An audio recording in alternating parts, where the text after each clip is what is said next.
Hi, today I'll talk about the things that look good and feels good but are actually bad, and the things that look bad and feel bad are actually good. Yes, it's contradictory, it's irony, it's a paradox, call it whatever it is. These things are like that. For example, I'll give you example of fruits like the avocado. It's almost tasteless, and the vegetable like bitter gourd, they are bitter. The chilies, they are very chilly. I mean, they're spicy, too much spicy, but then they have something good in them which helps us in the long run. Chilies have vitamin C's, and avocado, everyone knows it's very good for health. And bitter gourd cleans up the blood. Now these are just three foods. What about the chips? I mean, the deep fried chips that you get in the local market in packaged foods, you know, they have a taste of both spice and salt, which makes us addict. They taste really good at the time of eating. And same with sugar, the sweets. We are addicted to sugar. It tastes so good, we want it more and more and more. But in the long run, it's bad for us. Too much sugar is bad for us, too much salt is bad for us, but we like both of them very much. They look good, they package it so nicely, and you when you taste one, you want to taste 10. When you taste 10, you want to taste 100 pieces of them. They're actually bad. They have saturated fats and all the toxins are there. We don't care about that. We care about the taste.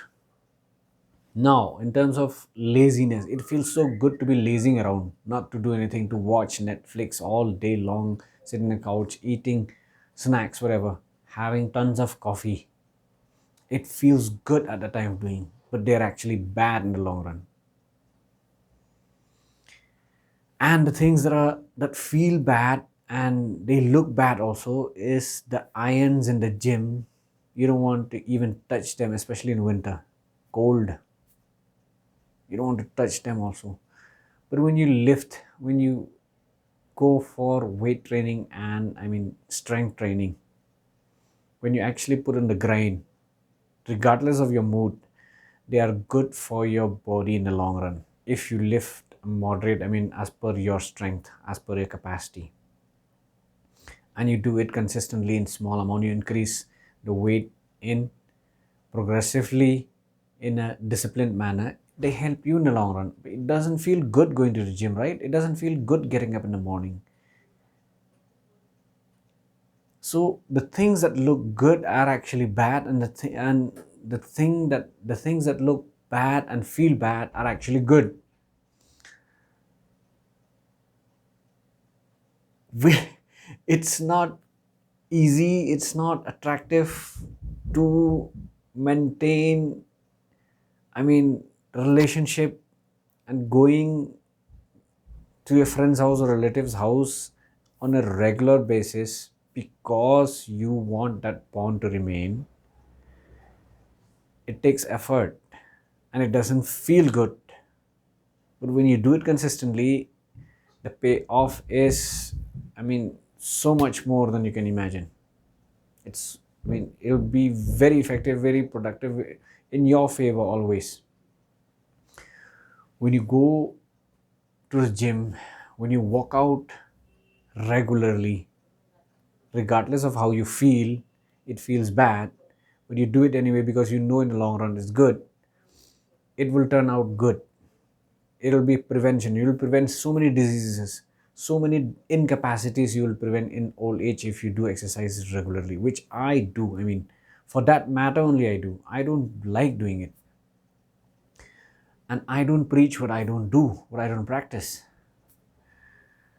So Yes, I haven't watched TV, especially televisions, from the last 6 or 7, maybe 8 years. I forgot. I don't like TV, especially the news. Why? Because it feels good watching them and you feel addicted to them, but then you realize your time is wasted, your life is wasted. It feels so good to drink liquor, to take drugs, maybe, I don't know.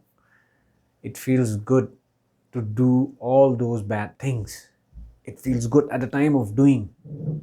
I'm not denying it. They really feel good watching TV all day, gossiping. At that time, it feels good. And like yesterday, I talk about revenge. When you take revenge and you had the revenge, it feels so good because your ego is satisfied. At that time, it feels good, but in the long run, you don't feel good. No human can possibly enjoy and sleeping peacefully after having done something bad. So what feels bad, what looks bad, may be actually good for you, and what feels good and looks good may be actually bad for you. I'm not saying this 100%, it doesn't apply 100%. There are exceptions to every rule, but 95% of the things are like that. There are some foods which taste good and are good also. There are some things which you do and you feel good and it's actually good also, but maybe that also happens because you have practiced them for a long time and then it starts feeling good to you. It starts feeling natural to you to do those good things. I'm talking about the beginners here, those who are starting out to improve themselves. It doesn't feel good, it feels uncomfortable. Growth is uncomfortable because you are disconnecting those old habits, you are breaking your old habits and you're making new ones. It doesn't feel good, but it's actually good in the long run if you stick with them, if you are consistent, if you are regular, if you are committed. It will be good for you in the long run. Thank you so much. This video today has been quite lengthy. If you have stayed up till this long, thank you so much. Please hit that like button, share and subscribe. Bye.